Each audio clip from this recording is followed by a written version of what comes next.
Hello, and thank you for joining us here on the Neutral Zone. I am Phil Milani, joined as always by my esteemed colleague, my partner in crime. Really, the best way to describe this person is my everything. It's at Aric DiLalla. Phil, great to be with you on this Monday evening. A big, big day here in Denver. Yeah, we got a lot to talk about here. Obviously, the Broncos have parted ways with Nathaniel Hackett. We'll get into that. We'll talk about the game that was out in L.A. But before we get started here, we want to wish everybody a happy holiday season. Hope everybody had a Merry Christmas and a Happy Hanukkah. And whatever you celebrate, I hope that you enjoyed the season. Aric, I'm glad that I'm here with you at Breckinridge Brewery's farm home to talk about some Broncos news today. That's right, Phil. No days off for us. We're always here. We're breaking down the Broncos, and we're doing it together. Yeah, exactly. And we should also mention that Ben Swanson is here, making sure that we get on the air. And Amanda Gerlach is behind the scenes also making sure that people can see this. Just critical. And Aric, this show is live on the Broncos YouTube page. It's supposed to be an interactive experience. That's right. So please send in your questions, and we'll answer them right here on the air. But, Aric, let's just start out by talking about the news today. The Broncos moving on from Nathaniel Hackett, just 15 games into his tenure. He was 4-11 as the Broncos head coach. And Jerry Rosberg, the man who was brought in to help Nathaniel Hackett manage games, he will now take over as the interim coach for the final 2 weeks of the season. Yeah, and if that doesn't describe, Phil, how this season has gone, the interim head coach for the Broncos was not even part of the staff back in week 2. I mean, that just explains all the change that has happened this year and all the weird stuff that has gone on. The bottom line, the results were not good enough. And certainly that was the case yesterday against the Rams. Ultimately resulted in Nathaniel Hackett losing his job. There were really high expectations coming into this season, Phil. Players talked about Super Bowl or bust. You had Russell Wilson, who signed a contract extension before week 1, and there was lots of talk about how this was supposed to be different. This was supposed to be the year where you got back to competing for world championships, and it has not gone that way. And listen, Phil, more has gone wrong than just Nathaniel Hackett serving as head coach.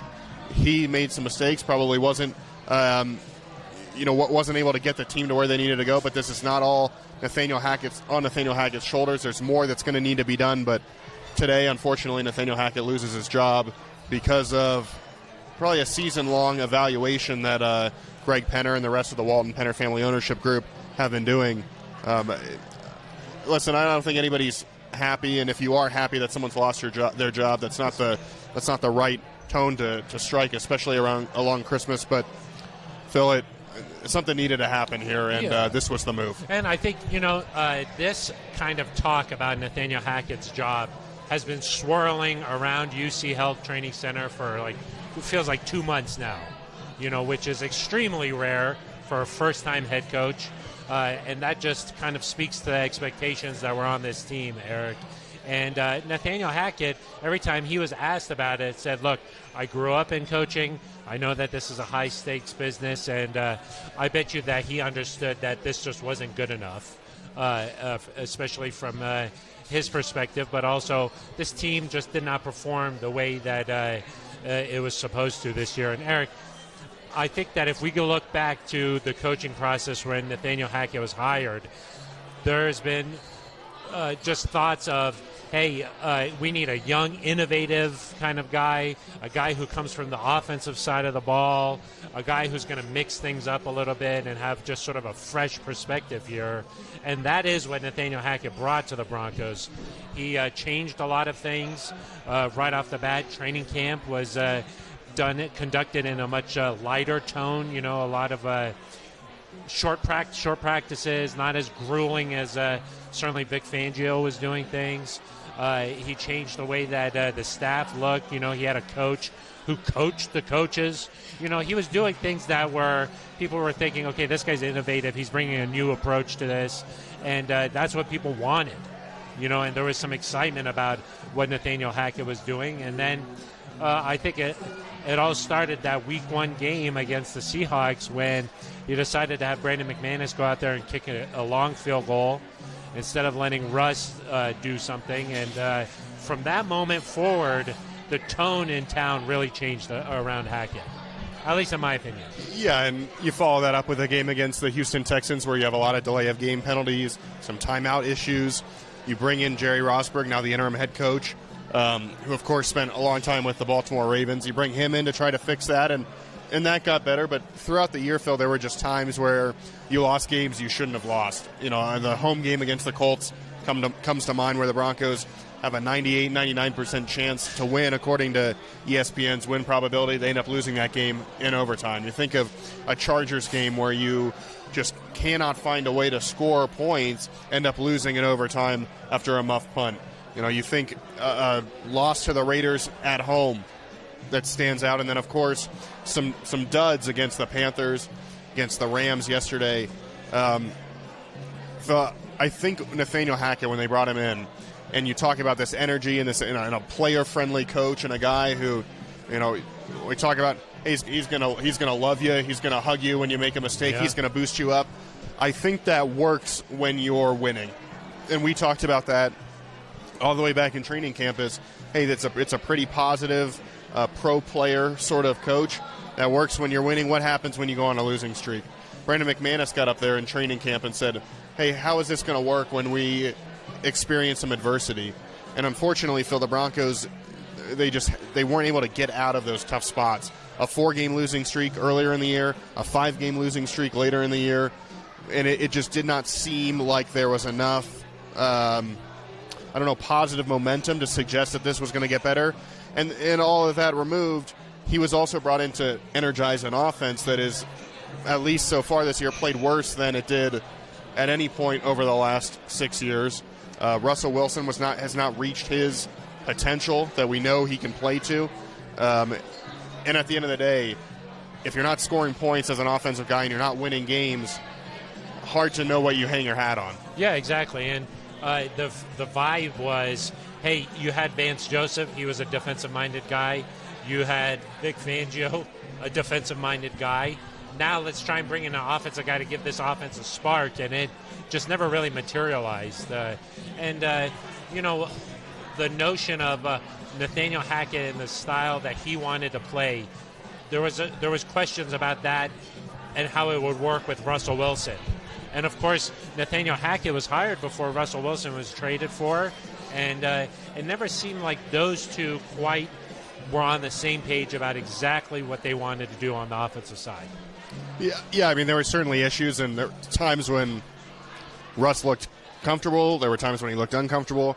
There are times when you did these heavy formations, you know, the wide zone that Nathaniel Hackett brought with him. There were some times when the offense looked nothing like that, and certainly a key priority, probably the number one priority, has to be find somebody that can work with Russell Wilson and find a way to get the best out of him, because otherwise this isn't going to work again in 2023.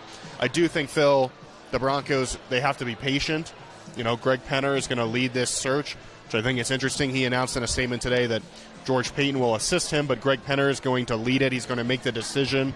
I like that move. I think Greg Penner, his previous role, you know, at Walmart, you know, in the corporate world, has shown he's able to hire people to these high-profile roles. He's got to do the same thing here now with the Broncos, but they've got to find some stability. This will be the fifth coach in 8 years for the Broncos, and that's simply not a sustainable way to live in the NFL.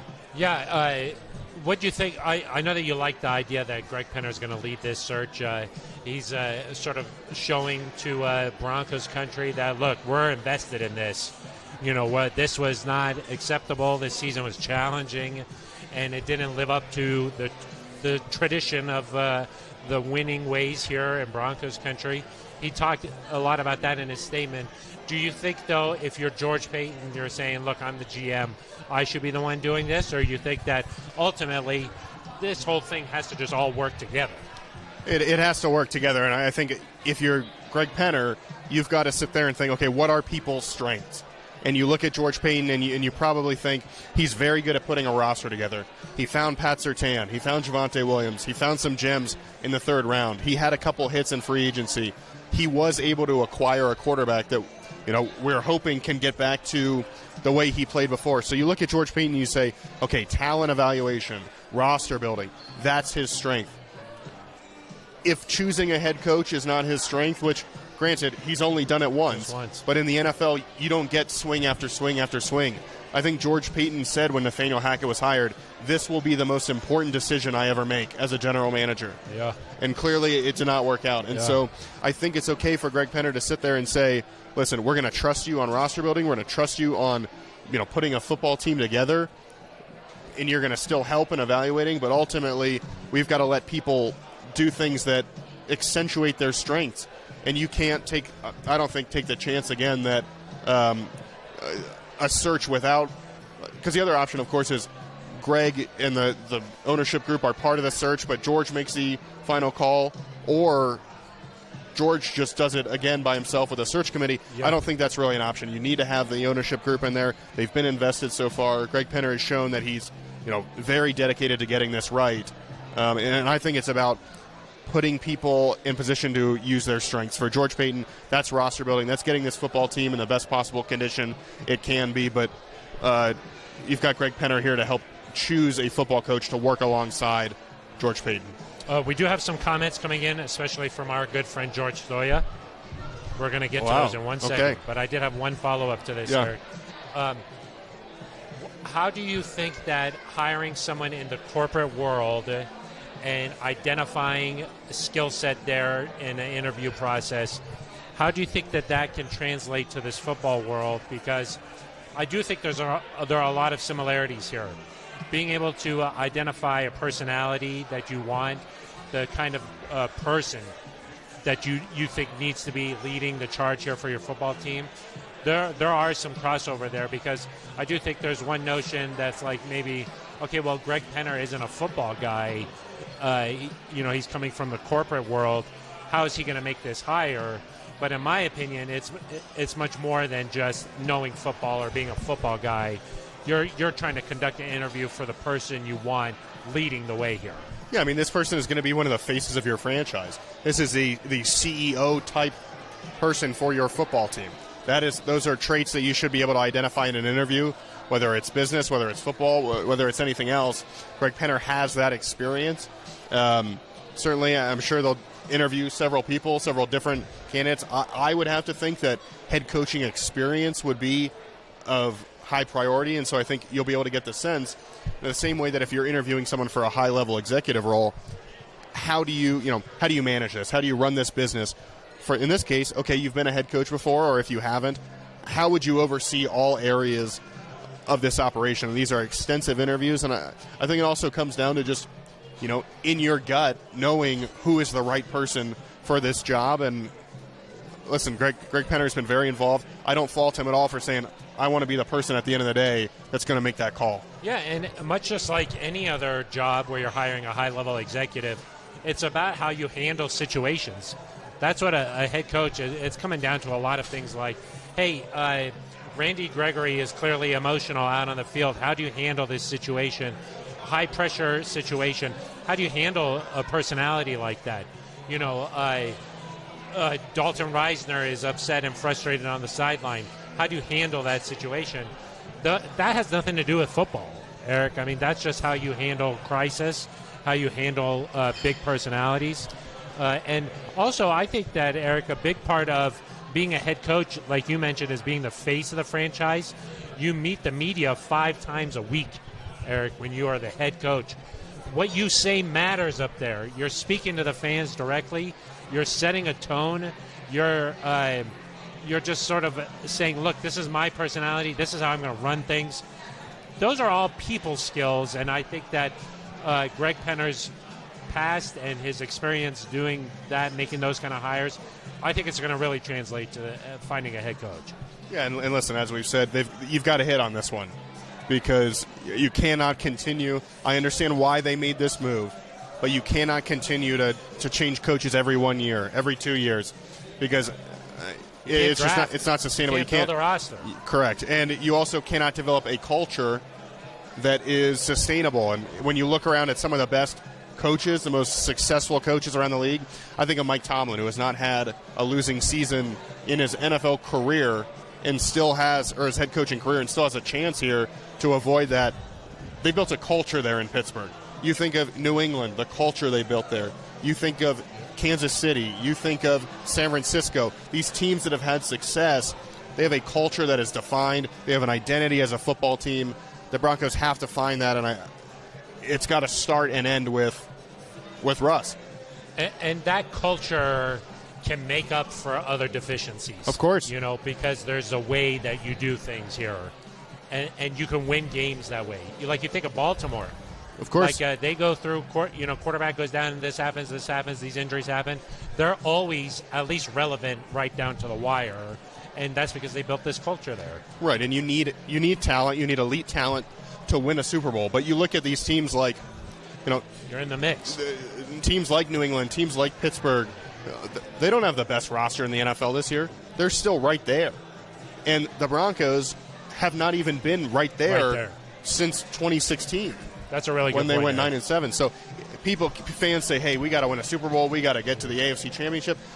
It's got to start by being right there. It's got to start by being in the mix, by having a team that year in and year out, no matter what the injuries are, no matter what happens, you find a way to be around in December, in January. And Phil, I truly believe that if you hit on this coaching hire, you can do that. But that coach has some work cut out for him, because there are certainly other things you've got to figure out. Yeah, I mean, when you've had the consecutive losing seasons like this, something has to change. You know what I mean? And it's hard to just flip that culture when you come in and start asking people to do things much differently than they have been. Eric, to me, a lot of it starts with accountability, because Nathaniel Hackett was a player-friendly coach. He cared about these people as human beings, and I think that that's very important. But at the same time, just like any really good father or strong male role model figure like that, there's got to be accountability there, where if you do something wrong, there need to be consequences to that. And I'm not necessarily sure that was Nathaniel Hackett's strong suit with this football team this year.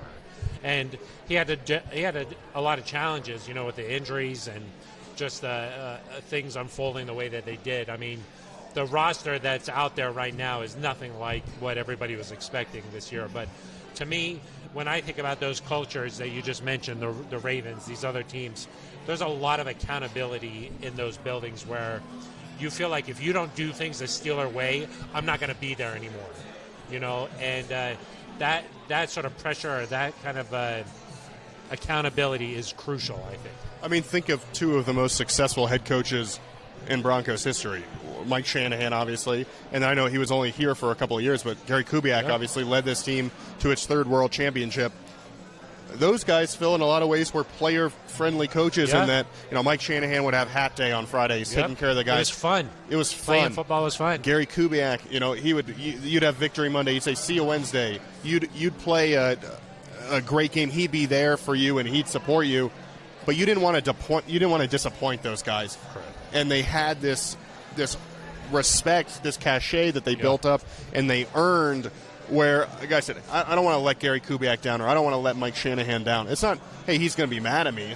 I don't want to let him down. Yeah. And I think the Broncos need to find that, and I do think to some degree it's easier, especially with a roster that still has a lot of young pieces. I'm assuming we'll continue to get younger as they try to build through the draft, which is George Payton's philosophy. Having a coach who's done it before and has had success, there's names that have floated around are Sean Payton, Jim Harbaugh. Those guys have bring it. Sean Payton's won a Super Bowl. Jim Harbaugh has been to a Super Bowl. Those guys, those names floating around, they come in and they have that instant credibility of, hey, I know what I'm doing, and it's, I think, a little bit easier to earn that respect right off the bat. Yeah.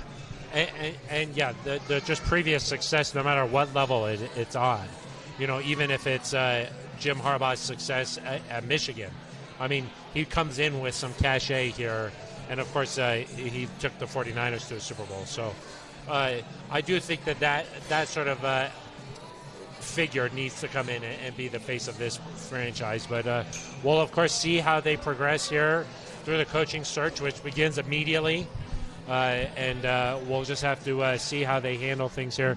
They got to go through the process, of course. Yeah, and we will hear tomorrow from Greg Penner. As we record this on Monday night at Breckinridge Brewery's farm home. Yep, for the holidays. We will hear from Greg Penner and George Payton on Tuesday at some point. We're also going to hear from interim head coach Jerry Rosberg for the first time. Interested to see what sort of tone he takes. Yeah, with 2 weeks left here, what do you do? Yeah, though obviously I would think Jerry probably doesn't figure into the long-term coaching plans. We haven't seen any reports that would suggest he's an option moving forward. He was retired, of course, before coming out to be a senior assistant for the Broncos. So he's not like a Jeff Saturday, for example. No, he's not. Eric, George Stoya wants to know who in the media would make the best interim head coach. Who in the media? That, of course, is a reference to Jeff Saturday. I think so. I believe. I think so, or maybe just George is being funny. Oh, maybe. It's possible.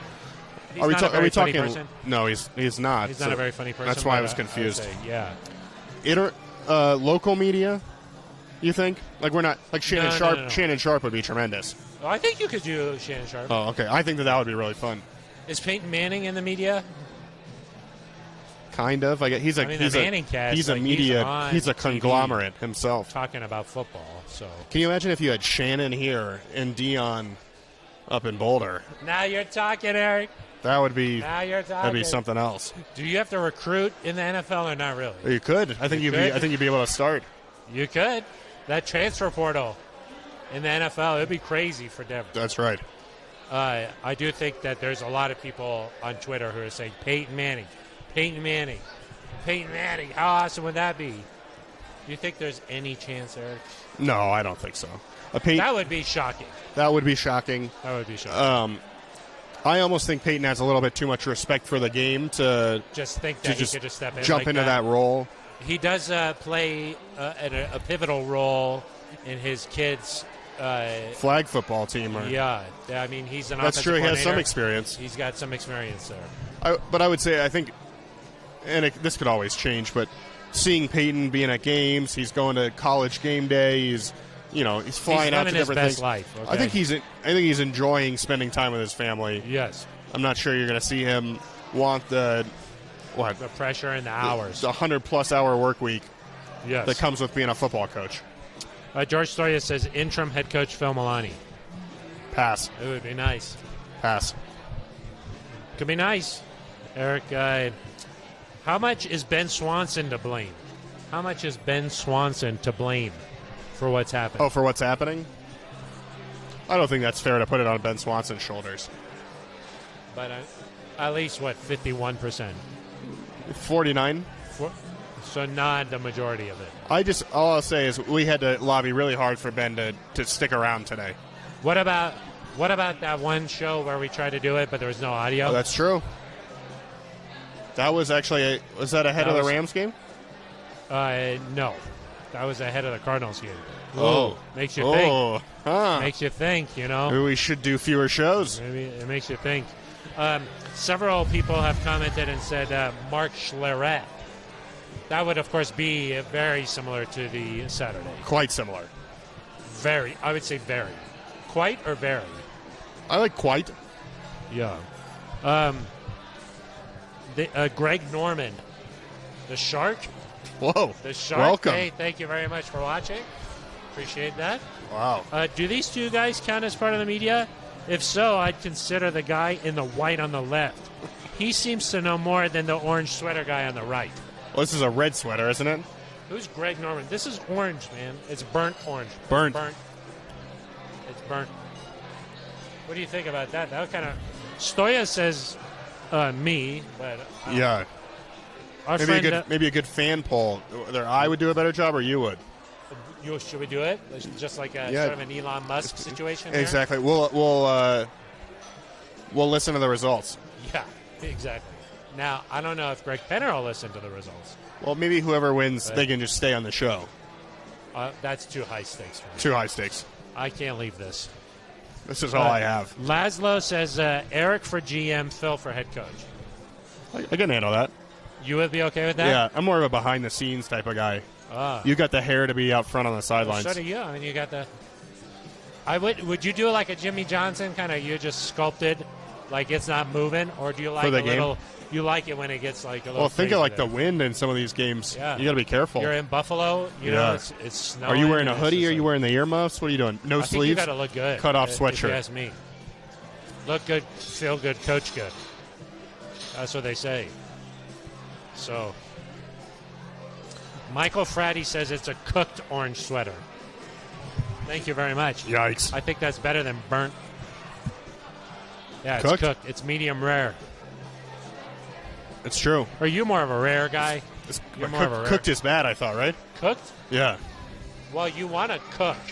Well, but Patrick Starr said that's not what you wanted to cook. Yeah, where's the line? On a spectrum of Nickelodeon characters, where does Patrick Starr rank in terms of ones you don't want to get roasted by? Oh, high. High? Yeah, that's high. Probably don't want to be roasted by like Cat Dog, Rocco's Modern World, maybe. Yeah. You don't want to be. Which part of that cat dog? Cat or dog? Right in the middle. There's no mouth there. There is no mouth. You don't want to get roasted by the cat. Maybe like Tommy Pickles, if he roasted you, that would be tough. That would be bad. By a baby? Yeah, like a little baby roasted you. Yeah. I'm trying to think where else. What about... What'd you call me? Ben Swanson says Ren and Stimpy. That was before a lot of our times. I, of course, was not born yet. Yeah. That's when Nickelodeon was a little edgier, I think. Edgy. Yeah. Yeah. Rocket, maybe Good Burger? One of the Good Rocket Burger? Power guys? You don't want to, yeah. Oh, yeah, that's true. One of the Rocket Power guys? Rocket Power? He's like, woogity, woogity, woogity. Yeah, exactly. You're cooked. You're cooked. You want to cook, but you don't want to be cooked. Yeah. You kind of got a Mr. You want to do the cooking. You got a Mr. Krabs look going on with the red. George Stoya says Aric should be traded to the Saints for Sean Payton. Aric and multiple first-round picks. I don't think so. I think Aric for Sean straight up would be nice. George, why are you trying to get rid of me, bro? Yeah, it's kind of upsetting a little bit here. Let's get to some other of these coaches. A lot of people saying, what coaches do you think would be possibilities? Gregory Brown, what's the ideal choice for a new coach? Juju B, what coaches do you think would be possibilities? I mean, it would just be pure speculation at this point, but obviously... That's what we do. Speculate. Yeah.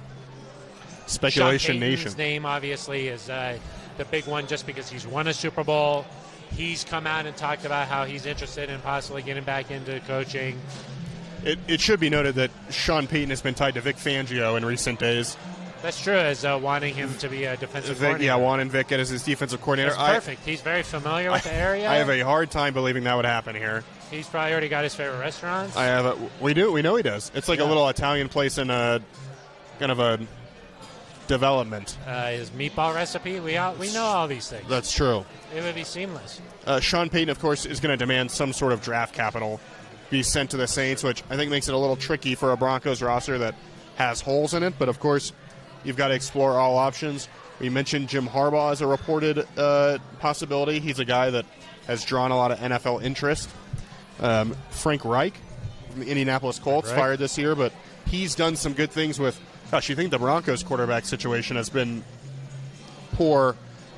You look over to Indianapolis. Oh, my goodness. A lot of different quarterbacks. Forget about Phillip Rivers. You forget about that. Forget about him. Carson Wentz, Jacoby Brissett. I mean, this guy's worked with a lot of different players, so I think he could be an option. He's probably more that player-friendly, kind of nice guy than – I don't know.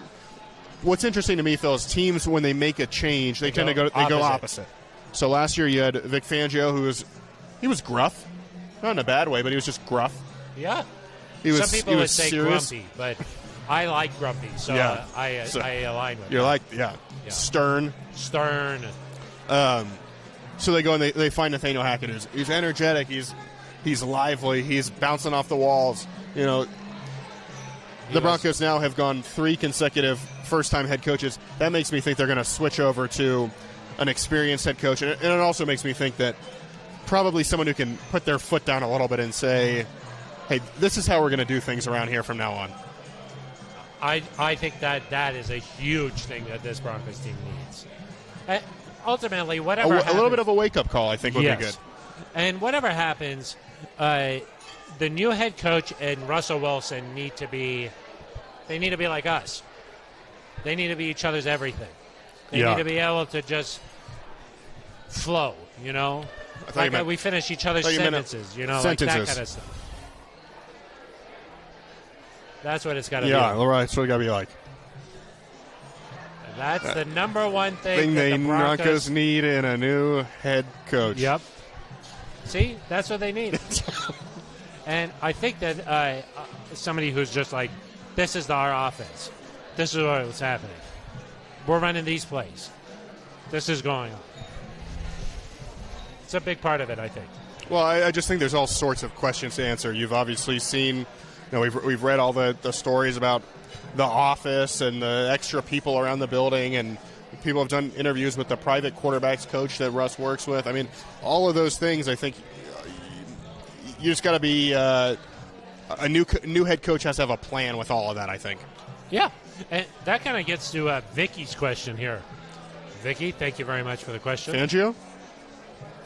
Just Vicky. There's no last name. It could be. It could be. We need an excellent defensive coordinator and offensive coordinator, but the head coach needs to be an excellent manager and leader. Some people, they like to say leader of men. Of course. Eric, they got to be a leader of men. Yeah, I should toss out one more name, of course, that's been mentioned. Dan Quinn. Defensive coordinator with the Cowboys. He was a finalist for this job less than a year ago. That's wild. Really? That's wild to think about. Less than a year ago. That's true. So, but yeah, I mean, I think of Quinn, of Peyton. Obviously, Peyton has that offensive mind. Frank Reich, Harbaugh. In their Peyton Manning? Yeah. In their own ways, these guys are all these leader of men, CEOs. You're handling situations. I don't even know that you want to find somebody that calls plays. I think you just want someone that can manage the game, manage personalities. So much, Phil, is, hey, Bill Belichick has said this before, weeks 1 through 4, they don't matter, essentially. You've got to find a way to weather good times and maintain success. And if you win a big game over the Kansas City Chiefs at some point, how do you come out and win the next week? Yeah. Or if you lose a heartbreaker, you lose a game you shouldn't lose, how do you make sure that doesn't become 2 losses? Losing streak. You look at the teams that make the playoffs that are good teams. Sometimes they're in games. The Kansas City Chiefs, for example, they've been in some games the last few weeks they probably don't want to be in. They went to overtime against the Texans. They were locked in a battle here in Denver. You find a way to win those football games. And so I think you need a coach that is going to give you an advantage there. From a situational management, a game management perspective, from a leadership, from a motivation, all those things, that has to be the kind of the priority in my mind. Yeah, most definitely. And you can have a good staff too, Eric. More experienced staff would probably be helpful. Brought in a lot of inexperienced coaches that were in new positions. Ajero Avero had a lot of success. He stepped into that defensive coordinator role for the first time, and that went well. And but some of the other positions, you could feel like, okay, maybe there's some inexperience here. So bring in guys that have done it and that have had success in their roles, and that can help weather some of those storms where they're like, okay, this didn't go well, but it's okay. We've been in this same exact position before, Just having that experience under your belt, I think, goes really a long way. Well, yeah. I mean, talking about the inexperienced staff, there's no better example of that than as you're trying to figure out who is going to be the interim head coach, and you look and there's just not a lot of options. Yeah. I mean, obviously, Jerry Rosburg has 20 years of NFL experience, 40 coaching football. Ajero Evero was reportedly offered the opportunity. He declined. But then, Dom Capers, he's a veteran defensive guy. He's kind of in I would say a consultant, an advisory role. But, you look at the rest of the staff, and there's not a lot of people that have a lot of NFL experience. And you look at some different staffs around the league, and there's probably 5 or 6 people you'd be able to choose from. So, I think everyone's going to focus on the head coach here, and rightfully so. They've got to set the tone. They've got to be that leader. But how you build a staff out in terms of, can you get a really good defensive coordinator? Can you convince Evero to stay, or do you find somebody who can maintain the level of success he had? Can you get a really good offensive play caller if the head coach is not going to do that? Can you find position coaches that are going to take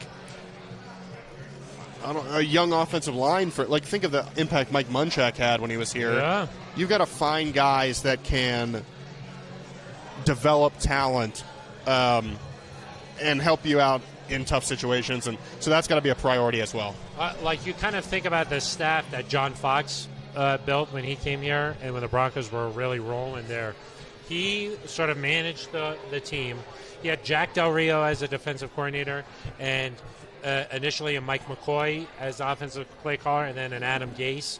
I mean, a staff like that with so much experience, I think that could help sort of calm things down here for the Broncos. Maybe something like a situation like that could be a good situation. Yeah, I mean, I think there were just a lot of things, especially as late as midway through the year, the Broncos are like, okay, well, let's get Russ to wear a wristband. Yeah, like they were like just throwing stuff at the wall to see what stuck. Yeah, and so I think a little bit more experience should help there. Yeah. We'll just have to see. I'll be really interested because I do think it goes beyond the head coach. It has to be a pretty. I think, and it's sad because a lot of people that have worked hard to get these opportunities may not have them next year. Yeah. But you've got to find a way to get this right, and I think the more experienced people you have, the better. And we should re-say this, that it's important to know that the issues with the Broncos, it's not just the Nathaniel Hackett. Of course. It's not like everything's going to be perfect right away. So no, I think it's important to acknowledge that. There are certainly, and George Payton would say this, there are areas of the roster that need to be much stronger. I think there were certain position groups that were overrated by us, by members of the media going into the season. Russell Wilson, of course, has to play better. You can't have games where you throw 3 interceptions. You have to be a difference maker in a good way. You got to show that you're that guy. And Russell Wilson said that last night, Phil. He was asked, how do you fix this? And he said there's a lot of things, but the number one thing is I have to play to the standard that I know I can play to, that I've played at for 10 years.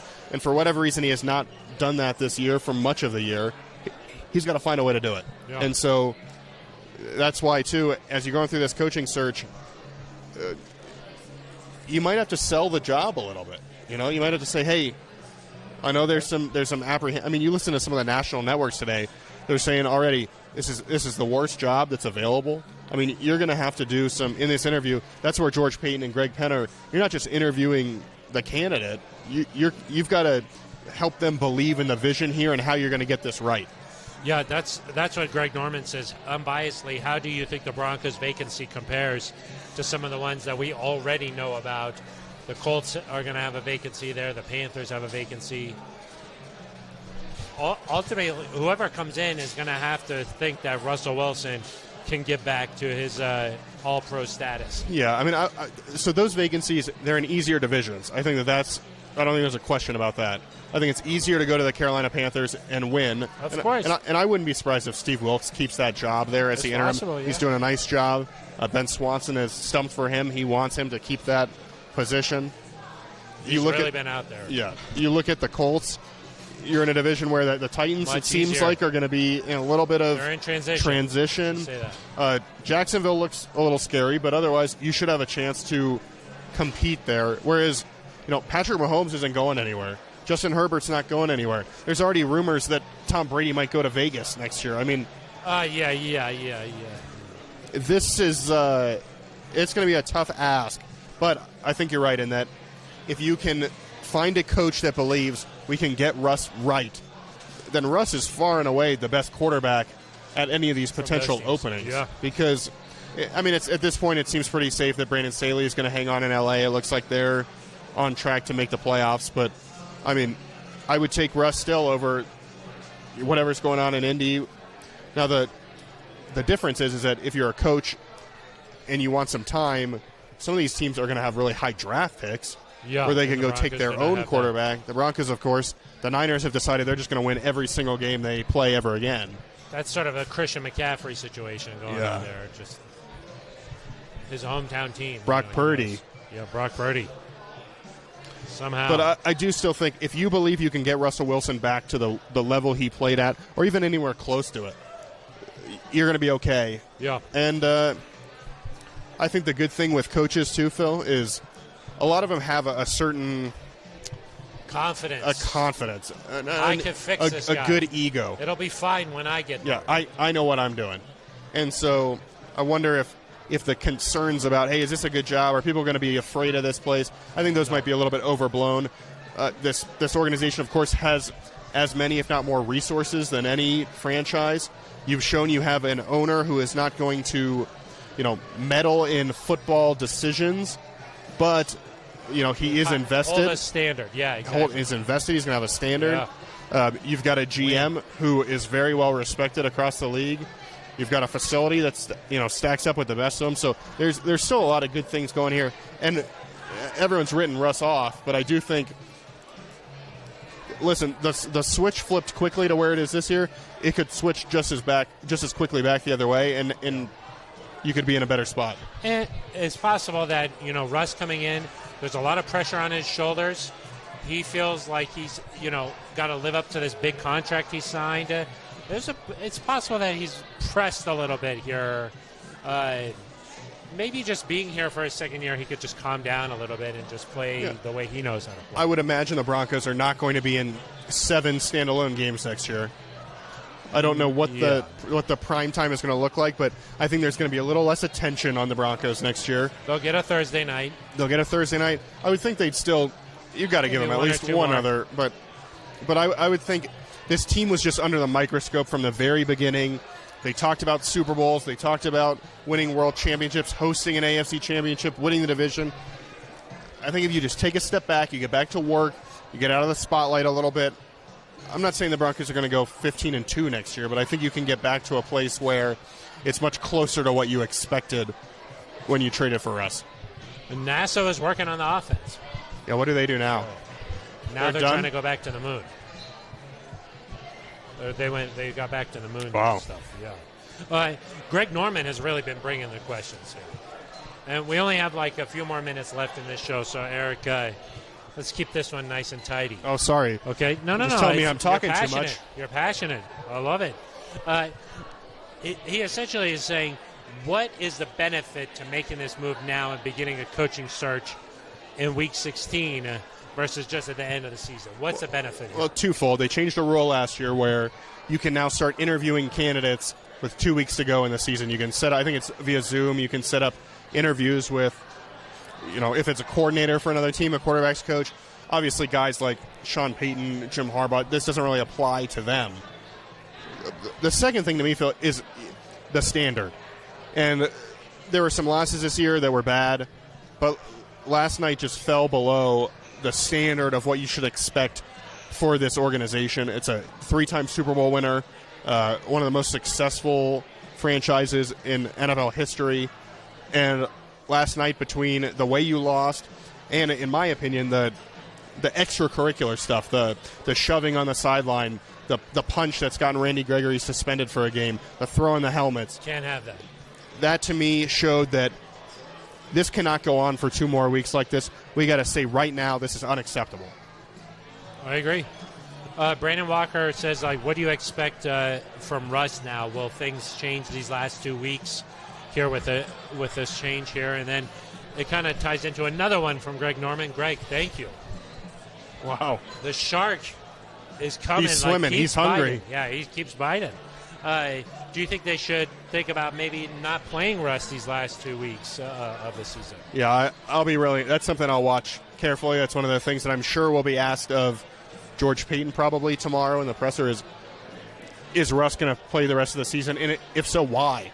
Yeah. Because I think the worst possible thing that could happen is trying to sell, is Russell Wilson gets hurt, knock on wood, in the final 2 games, and now you've got that on top of all these other problems you've got to fix. So I understand wanting to finish the season out strong. I understand wanting to be out there with your teammates. But at some point, you might have to make a decision and say, this is a franchise quarterback that we've invested a ton into.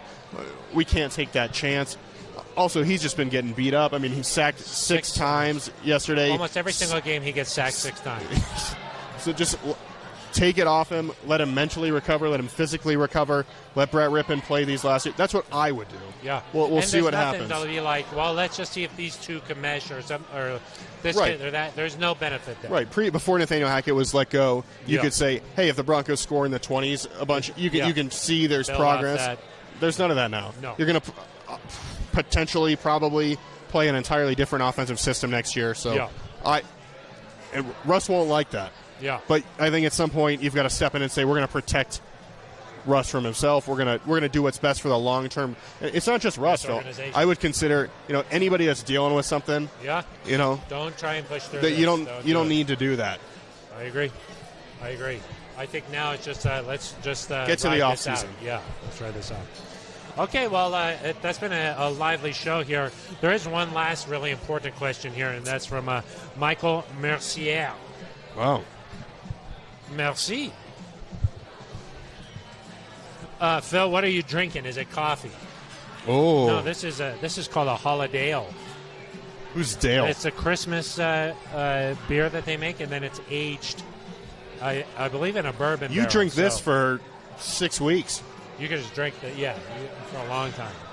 And it's very nice. It's really nice. It's enjoyable. That's why we come out here to Breckinridge Brewery's farm home. It's right off Brewery Lane in Santa Fe. Yeah, here in Littleton. We're here one last time, I think, Aric. Is that right? Just one more time? Probably. I think that's right. At least for this season, I think. Yeah. I think. We'll see if they have us back. Next Monday, we'll be here from 5:30 to about 6:15. That's right. It's 6:16 right now. Yeah. So they get a bonus minute. That's why we said about. Right. It was an important show, so you get the bonus minute. That's how I feel about it. We'll be back on Thursday talking a lot more about this. I'm sure, Aric. We'll hear from Greg Penner, George Payton tomorrow, a big press conference sort of setting the tone, I think, for this coaching search. And as the Broncos head to the offseason, what's the feel going to be like around UC Health Training Center? That's going to be set tomorrow. So we'll learn a lot more then. Anything you'd like to say before you say No, just a happy holidays to everybody. Happy holidays. We appreciate the support. Ike is a big part of this. Yep. Anybody else? Zohair, of course, is a big part of it. Ben Swanson. Yep, Amanda Gerlach. Anybody else that you think you need to talk to? I don't think so. I don't think so either. That was pretty much everybody. So, all right. Well, that's going to do it for us. The big news today, of course, the Broncos parting ways with Nathaniel Hackett. So we'll move on here and a new direction. Okay, that's going to do it for us. For Aric DiLalla, I'm Phil Milani. You've been listening to The Neutral Zone.